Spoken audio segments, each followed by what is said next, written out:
Hello there, ladies and gentlemen. This is Crazy Kitsune Gaming with episode 2 of the Fuga Melodies of Steel walkthrough.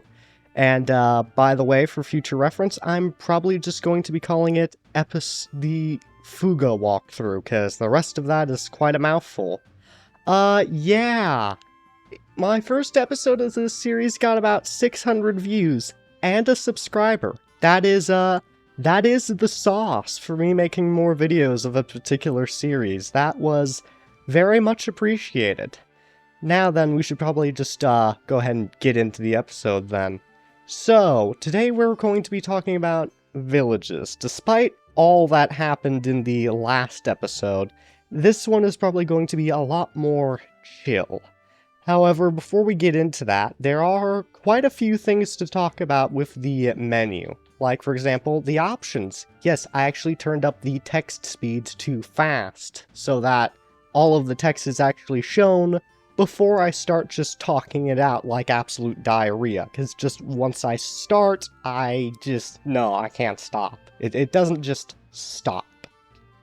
Now, as for something actually more important, one of the parts of the menu is the status. Here you can actually look at a lot of actually helpful things, like for example all of the characters that you have. And one reason I want to talk about it is because I want to actually talk about what to expect from each of the characters as you level them up, so that you kind of know what you're going to get into. So first off, we have Malt. He is a cannon user, and he is a Kaininu. Now, Kaininu are basically the dogs of the world of Fuga. Any character that is in any way canine is generally known as a Kaininu, no matter what their particular breed is.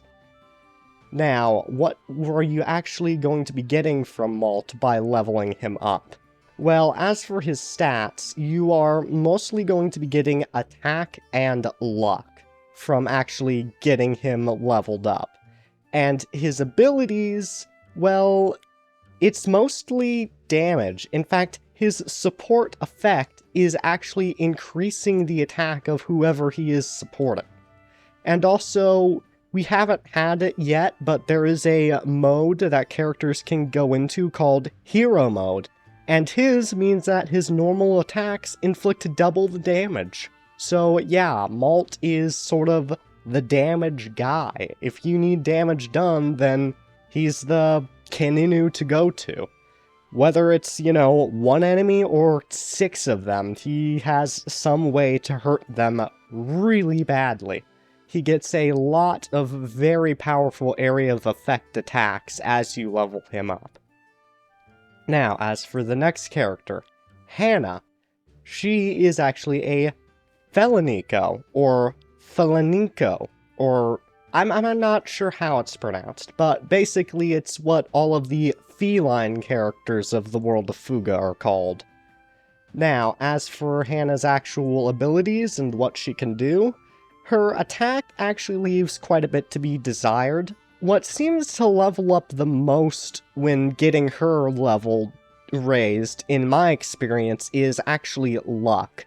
Which is very interesting because it usually just increases how much critical damage you do. And really, despite being a grenadier, damage is not really what I tend to use her for.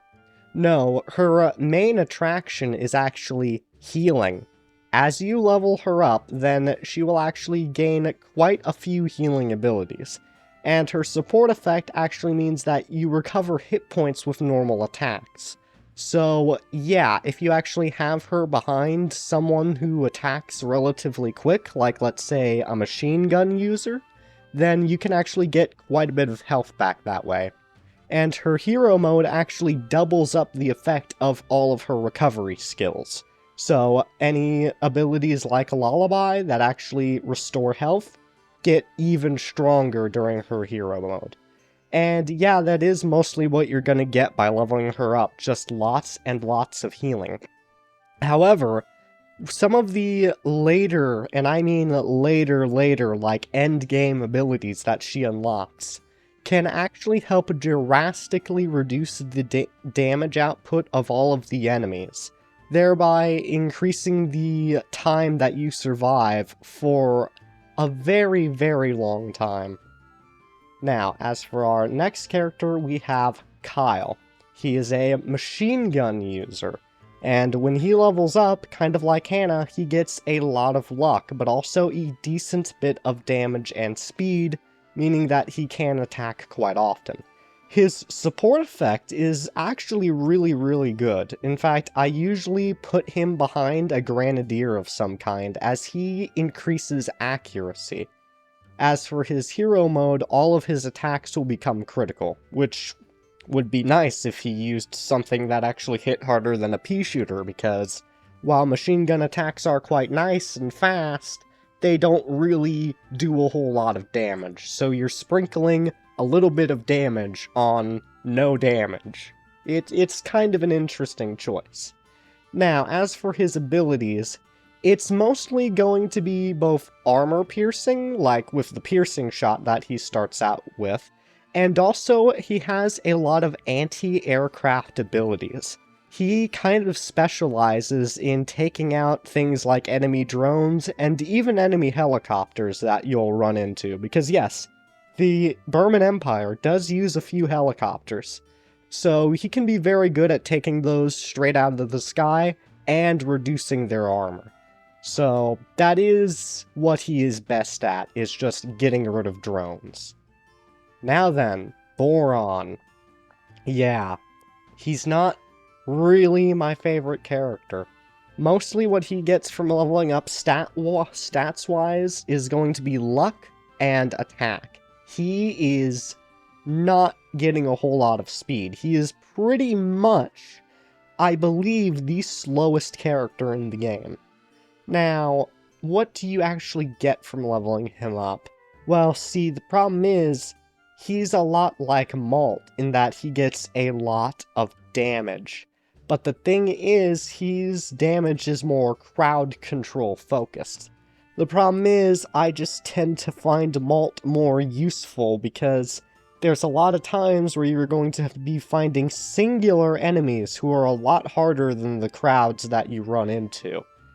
So, yeah, I don't tend to use him a whole lot. Now, his support effect is actually kind of decent. He gives injury resistance. So it basically means that it's harder for the crew that he's supporting to actually take direct damage and become injured. So that is quite nice. Really, the best thing about him is his hero mode. It means that his normal attacks will destroy all weakness icons, basically the clocks that you can use to stun the enemies, and he will strip all of the armor off of the enemy.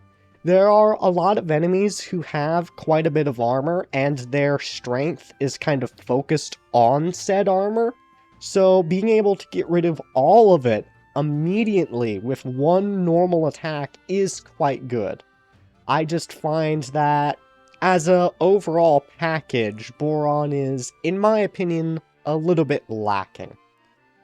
Now, Socks. What he gets from leveling up is mostly going to be luck, stats-wise. His abilities are actually really, really good.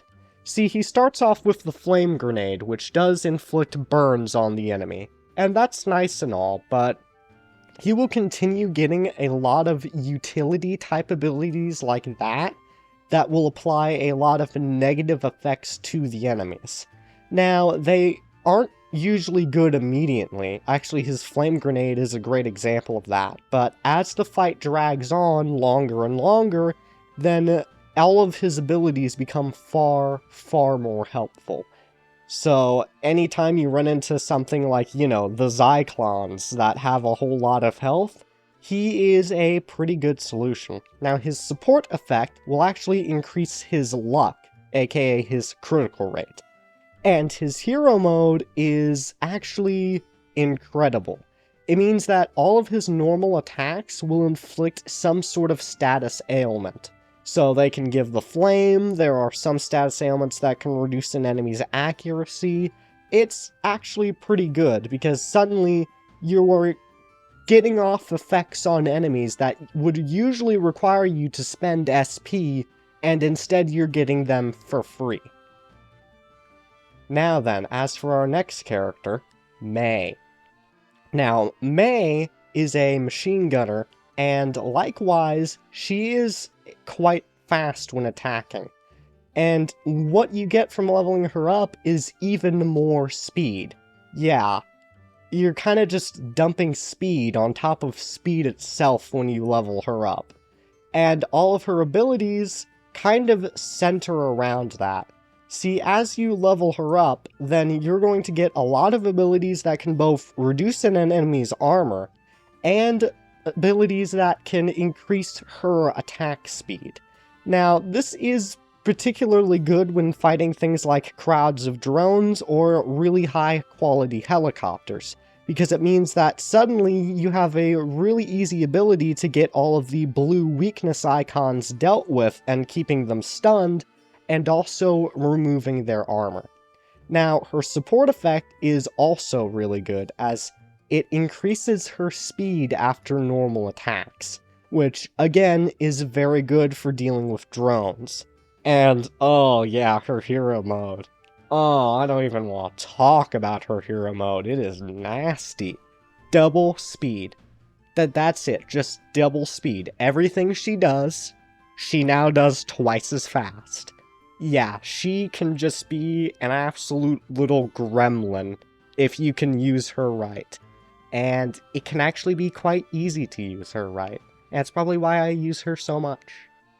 And that is all the characters we have for now. We are going to unlock more later. Now then, another thing you can look at in the status screen is Affinity, which basically is a list of all the affinity levels between each of the characters. It is pretty nice, and it also kind of shows off what each of the link attack combinations can do. So this is a useful screen to have, especially if you're trying to get, say, one of the achievements for maxing out the affinity with basically everyone. Now, the last part of the status screen is the Tyrannus, which basically shows you how the tank itself is doing. And it shows all of the different things that you can level up on it. And we've barely talked about like half of them. We don't even know what a Cooper pen is yet. Oh my gosh, don't hit him with information overload. That's my job. But yeah, here we can see the maximum SP and HP of the tank. And it also, you can look at this at any time, and it will show the current resources that you have left. Which they kind of show it to you all the time, so it's not the most useful thing, but it is a nice little screen to have around. Now, there are a few other things to talk about with this menu, like the items. This is a very simple screen. It basically just lets you see all of the items you've collected, like ingredients, potato, round root for cooking. That is a very interesting way to describe an absolute ball of deliciousness. And also tomatoes, a red vegetable for cooking. Oh my, wait, vegetable! Yeah, that's one of the great things about this game. They seem to understand that tomatoes are vegetables. It's insane. Just so many people seem to think they're fruit. Does tomato scream fruit to you? It doesn't scream fruit to me. And also we can look at our materials, which we don't have a whole lot of because we've basically just started. And we can also look at our battle items, like our repair kits and energy cells. Now, one thing to explain with these are pretty good. Basically, anytime you're in a rough situation, you can go into your battle items in the middle of the fight and actually use them, and it will recover whatever resource it says. In the case of the repair kit, it will repair your hit points, or your hull, as I like to call it. In the case of energy cells, it increases your SP, which you use for all of your special abilities. So yeah, pretty nice, but you have to remember, if a character uses that on their turn, then they have to forfeit their turn for using that item. So do keep that in mind. It's best to use them early when a situation starts going downhill. Now then, library. Yeah, this is a massive menu. The first thing that you can look at here is your stats, which basically shows off all of the different things you've done. The time you've played, how many waypoints you've hit, the number of battles that you've had victories in, the retries, which is how many times you've died. Yeah, fun fact, they actually count the first time you die in the tutorial as a legitimate death. It's very, very strange. It also shows how many times you've cleared the entire game, and how many times you fired the soul cannon. That's probably gonna stay at 0 for this playthrough, because I've disallowed myself from using the soul cannon. I might come to regret that in a few chapters. It also shows how many intermissions you've done, how many attacks you've used, the battles you've been involved in, which so far is 4. Interesting. The number of skills you've used, and also the number of elite battles that you've been in, because yes, you can actually run into battles that are even harder than the normal battles. It's quite insane. It also shows the number of link attacks that you've done, and the enemies that you've defeated. Right now it's 10. Yeah, that kill count's probably gonna get way higher as time goes on. It also shows one other funny thing, the greatest damage, which is basically the highest damage that you have ever dealt in a single attack. It's a very interesting little stat, and I'm kind of curious, what is the greatest possible damage? I don't think I've actually hit it yet. Actually, I'm not even sure I've done that even in any of the Fuga games, not even in Fuga 2, and I've played that one a really long time. Now then, you can also look at illustrations. So yeah, all of the different images that are seen in particular cutscenes and situations, yeah, you can look at all of them again here. Pretty interesting. You can also see the characters, which is basically just a bit of a biography on the characters. So first we have Malt, the oldest of the children for Petite Mona. Ever since his parents died from an illness, he has been living as a moose-sheep herder on his grandpa's farm with his little sister May. He is responsible and brave. So yeah, his age is about 12 years old, he's male, and a Kininu. By the way, 12 years old, I think they have more of a animal aging scheme going on, because he does not seem 12 to me. Just based on his size and stature, you can convince me he's like 22. Seriously, you really could. Now, we also have Hannah. She is also 12, female, and a Felonico.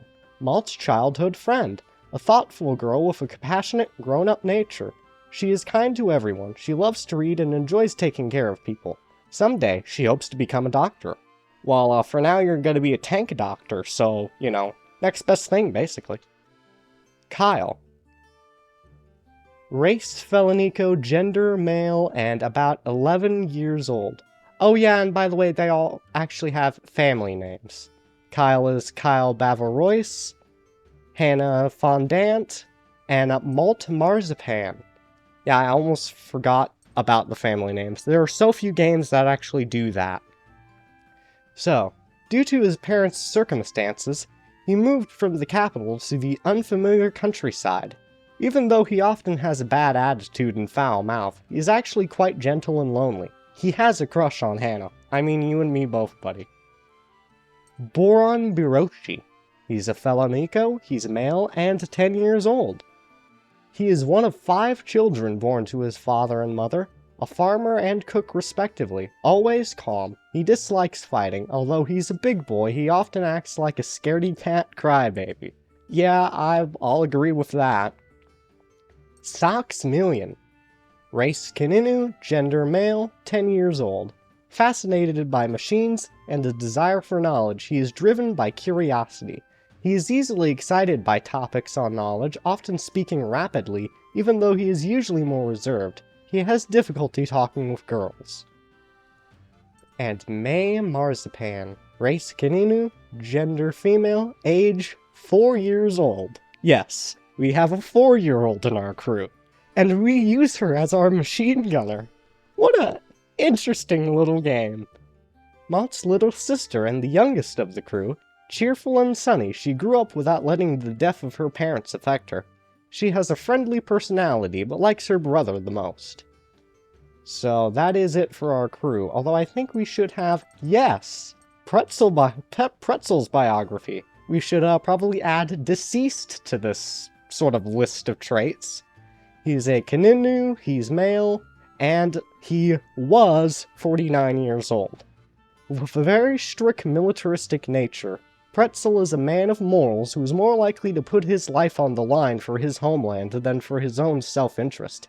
Even though he has a compassionate side, he follows orders and cannot extend sympathy toward any enemy on the battlefield, not even children.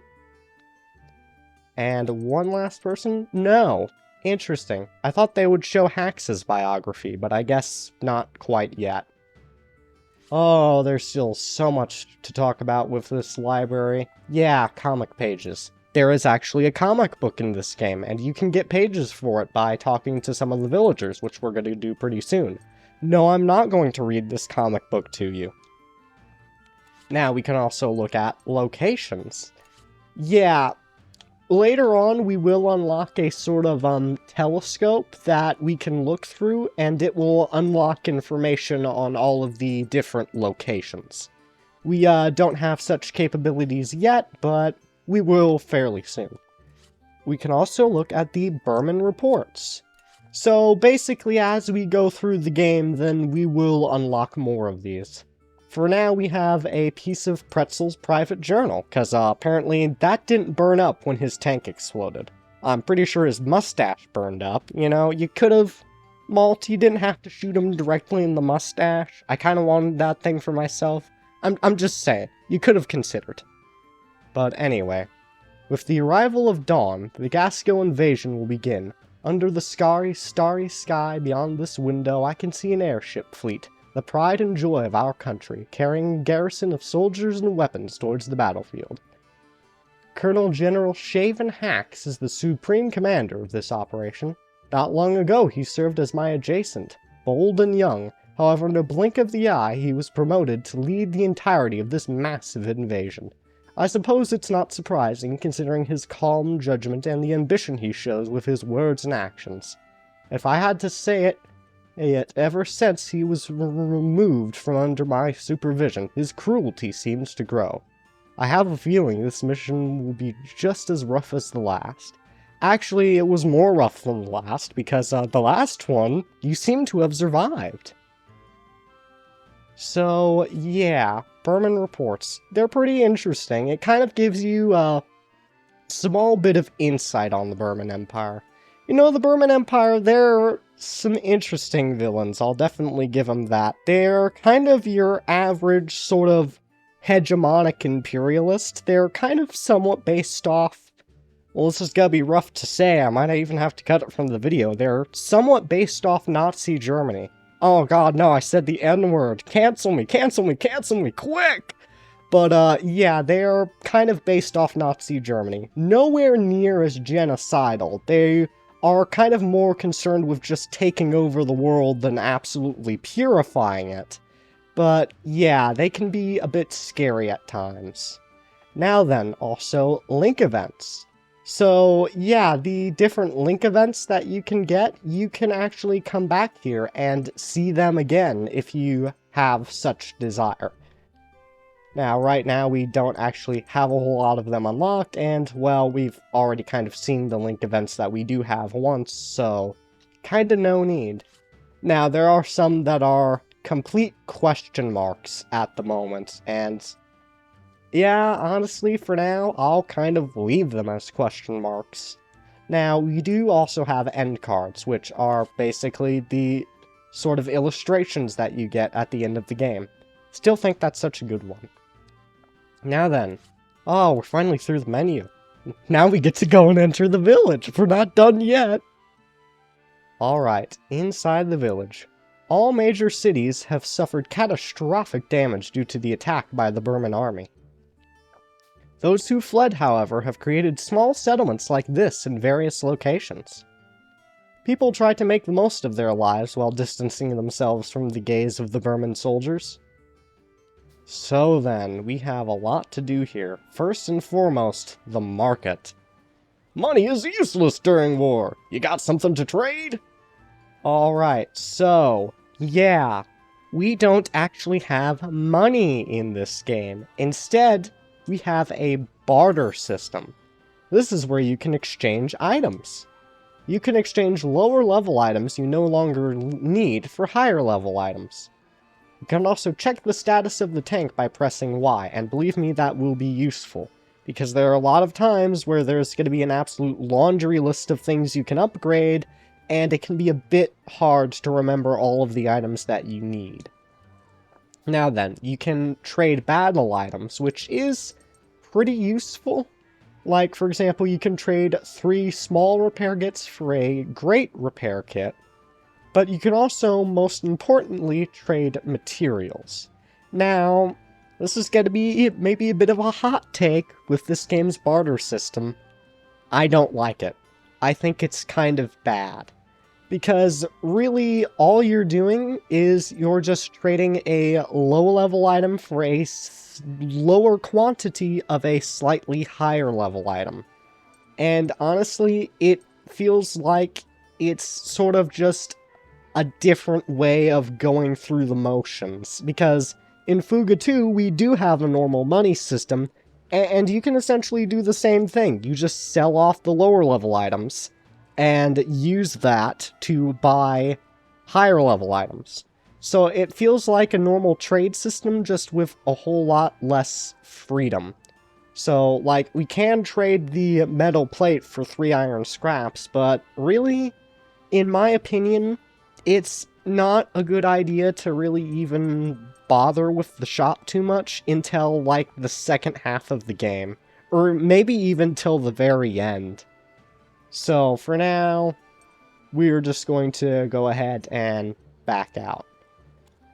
Now then, in each of the towns, like, this one is called Karahis, kind of an interesting name, there will be several things that you can sort of look at, and usually, when you go to each of these areas, there will be a citizen there.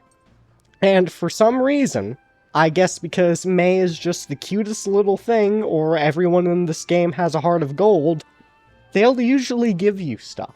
So, like, for example, let's go to the Windmill Bridge. Heads or tails, I'm betting on tails, we're going to get something. I can't believe the Burman would attack a place like this. You children are so young, it must be hard. This isn't much, but please take it. Yes, what do you know? What did you know? We got a repair kit. Did I not say that this little gold-hearted doggo would just give us something? Yeah, that's how most conversations with villagers in this game tend to go. So, talk to everybody and rob them blind, because they will always give you something. In fact, why don't we make a little bet? I bet that the next person we talk to will give us something. And if I lose the bet, I give you 10 quid. If I win the bet and I do get something, you have to subscribe. How about that? The war broke out all of a sudden, didn't it? But being prepared means no worries. In the very least, you should prepare for anything. Hey, what did you know? We got 2 energy cells. Thank you, random golden retriever lady. Thank you very much. If people actually took the bet, that means I should have a subscriber. So thank you, golden retriever lady. By the way, that is probably one of the best citizen models in the game, in my opinion. It just looks really good to me for no real reason. Alright then, now we'll go to the Tremol Church. It's a church. I'm sure we'll be giving something instead this time, right? Hey you, do you know about the comic pages? The Adventures of Sucker is so good. If you've never read it before, then here, you've gotta read it. No, you don't. But yes, The Adventures of Sucker, Episode 1.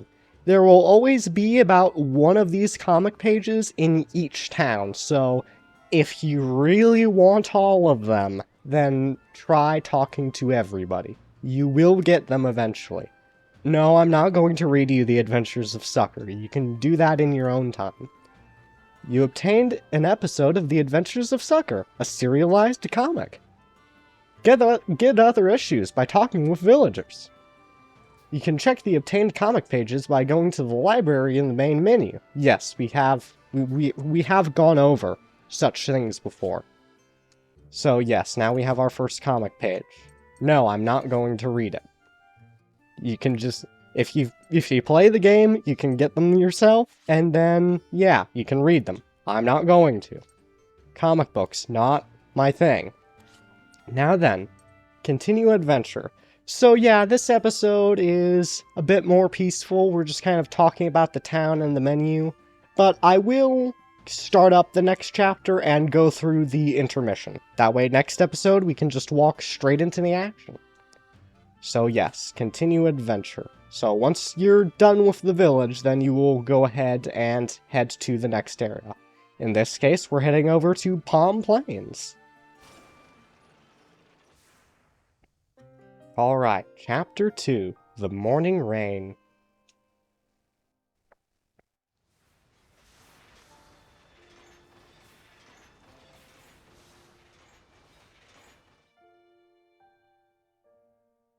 The weight of this cruel reality hung heavily upon the children, as though nearly crushing the air from their lungs. All we wanted was to save everyone.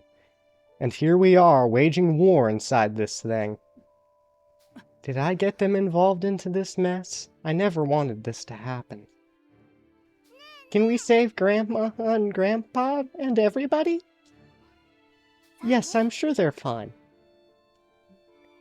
What are we in for?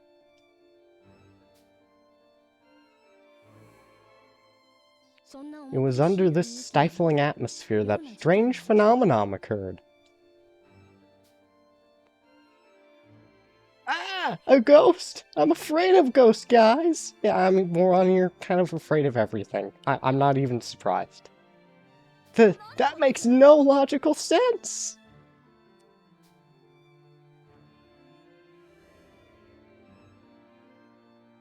One of the children swore that he saw a figure bathed in light, and it disappeared without expressing a single word. Everyone agreed the fatigue must have caused them to see things, that it was just their imagination.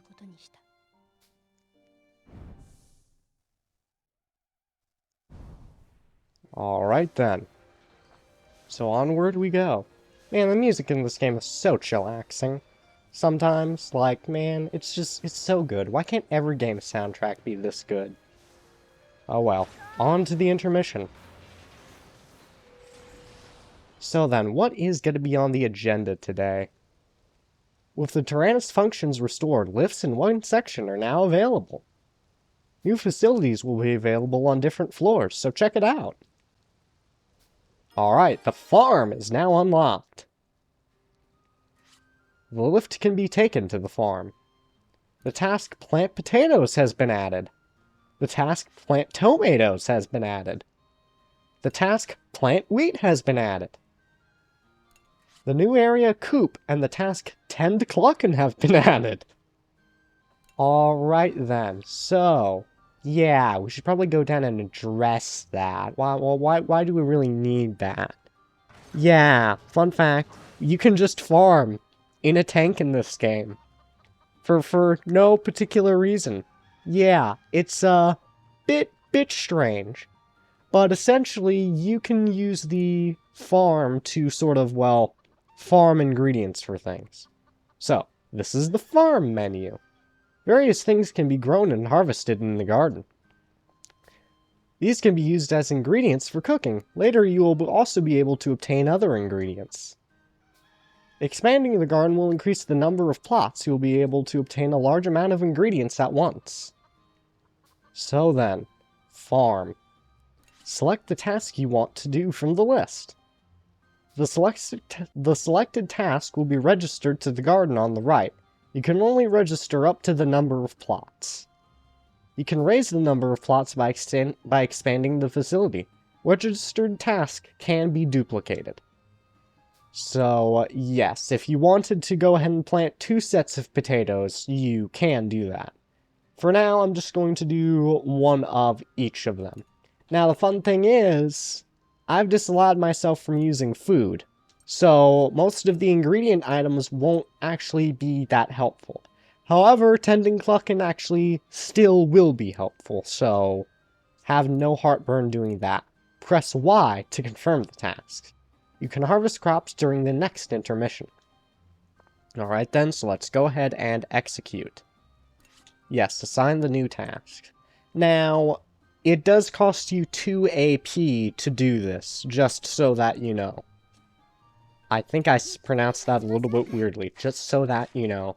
Yeah, I mean, it gets what I meant to say out in the end. This task increased your experience. Well, thank you.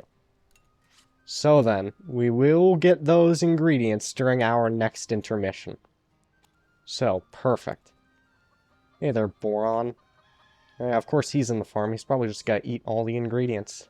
Oh yeah, of course, we can come down and sense the soul cannon chamber. I feel something ominous. Yeah, I don't blame you.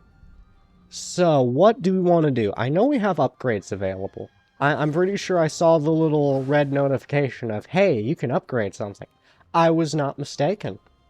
So then, go ahead and upgrade. What can we upgrade? The grenade launcher. Yeah, go on then. Go ahead and upgrade. Now, we only have a success rate of 90%. Watch, we're gonna fail. No, okay, we actually did succeed. It would have been funny if we failed an upgrade this early, but no, they're not that cruel. Now then, I kind of realized something, is that I kind of run a risk of getting into a playstyle that I'm comfortable with. So, I've kind of told myself that anytime we get a new character, I have to play the entire chapter with them. It's sort of just a contingency plan to make sure I show off everything there is to show off in the game. Now, let's go ahead and do some scrap fishing and hopefully get some more resources for upgrading. Oh, scrap fishing was highly successful. Perfect. So, iron scraps, rusty barrels, used batteries, all of these things are very useful. Now, is that actually enough to upgrade anything? Yes, it is. Good. We can upgrade the reactor. Yeah, that's good. It will give us a bit more SP.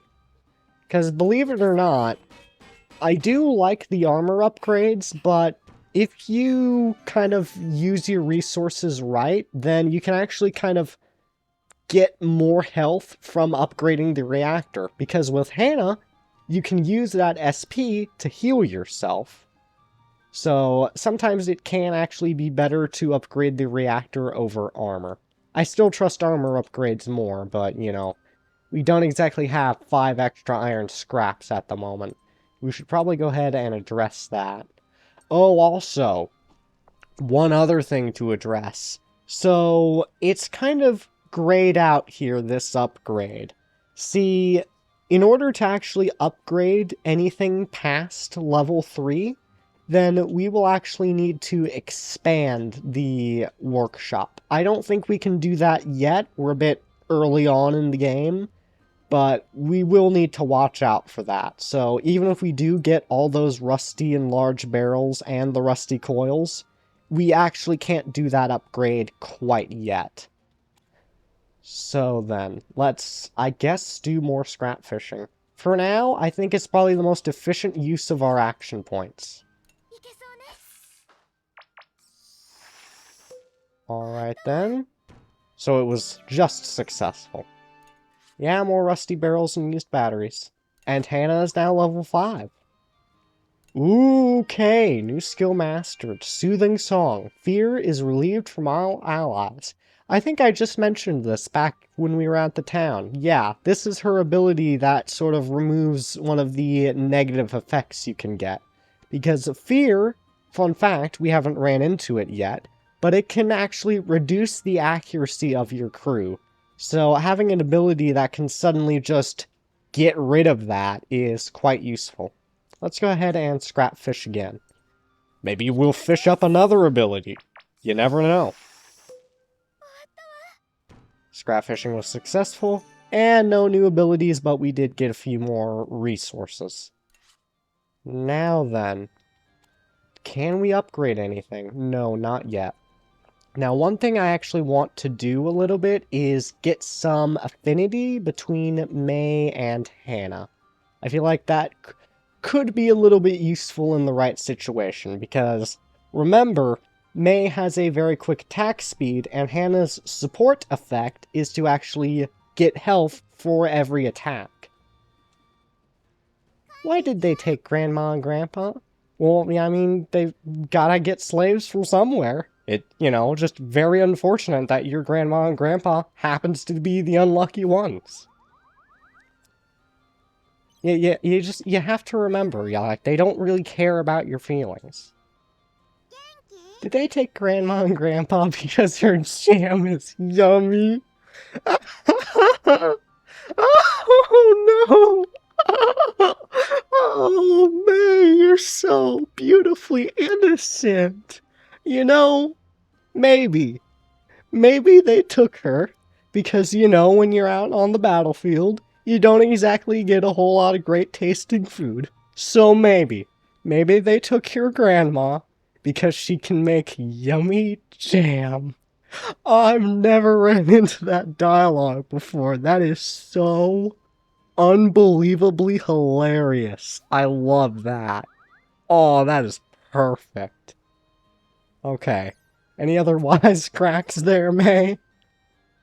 Ooh, chance to deepen the bond. Great. I want to play with Moo Sheep. Okay. Interesting. Yeah, I think that'd be fun. I think that'll make her quite happy. Yes, that did. Okay. So, now a link event shall be triggered. That is what we like to see. So, back with another episode of Fuga Theater. Hannah, let's play! Oh, okay, I'm free for a little while. What would you like to do? I don't know.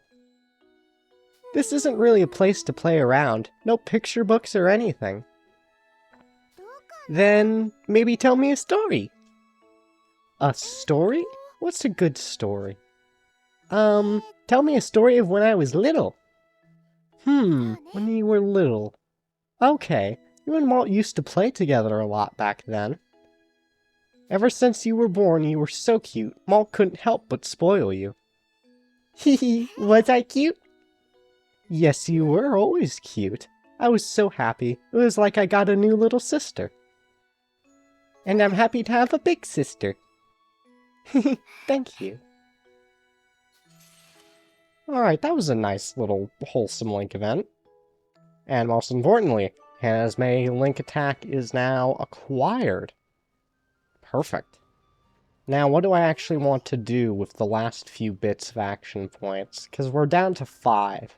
And we're not really at a point in the game where we can make great use of 5. I guess we could do 2 more bits of scrap fishing. Or actually, potentially 1 more, and then an upgrade, and then I guess talk to someone. That would be the perfect case scenario. The problem is, not entirely sure we're going to get what we need for another upgrade. Well, it was highly successful, so maybe. Oh, that is quite a bit of stuff. The question is it enough? I guess we'll see in about, like, 5 seconds. Hey, look, 5 seconds later, nope, there's nothing to upgrade, so I guess we'll scrap fish again.